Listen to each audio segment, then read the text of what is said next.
Hi നമസ്കാരം. 10ാം ക്ലാസ്സിലെ CBSE result ഇന്ന് പബ്ലിഷ് ചെയ്യുമെന്ന് പറയുന്നു. വളരെ പ്രധാനപ്പെട്ട കാര്യങ്ങൾ അതിനുശേഷം ചെയ്യാനുണ്ട്.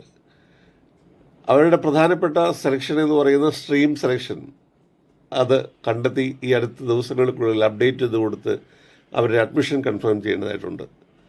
ഒരു സ്ട്രീം സെലക്ഷൻ നടത്തുമ്പോൾ വളരെയധികം കാര്യങ്ങൾ ശ്രദ്ധിക്കാനുണ്ട്. അവരുടെ അഭിരുചി ഉൾപ്പെടെ, അവരുടെ കരിയർ ഇൻട്രസ്റ്റ് ഉൾപ്പെടെ, അവർക്ക് ഏറ്റവും സ്യൂട്ടായിട്ടുള്ള മേഖലകളെക്കുറിച്ചുള്ള ധാരണകൾ ഉൾപ്പെടെ ഉണ്ടായാൽ മാത്രമേ ഈ +1 +2 അത് ഏറ്റവും നന്നായി ചെയ്തുകൊണ്ട് കൃത്യമായ ഒരു കരിയറിലേക്ക് എത്താൻ പറ്റുള്ളൂ. അപ്പോൾ വളരെ പ്രധാനപ്പെട്ട ഈ സമയത്ത് ഇനിയുള്ള ദിവസങ്ങൾ സ്ട്രീം സെലക്ഷൻ്റേതാണ്, അത് കോഴ്സ് സെലക്ഷൻ്റേതാണ്. അപ്പോൾ അത് എടുക്കുന്നതിന് വളരെ ശാസ്ത്രീയമായ സയൻറ്റിഫിക് ആയിട്ടുള്ള മെത്തേഡിലൂടെ സ്ട്രീം സെലക്ട് ചെയ്യാനും കരിയർ സെലക്ട് ചെയ്യാനും കരിയർ റെഡിമേറ്റ് ഓർക്കുക, വിളിക്കുക, നമുക്ക് സെറ്റാക്കാം. Thank U.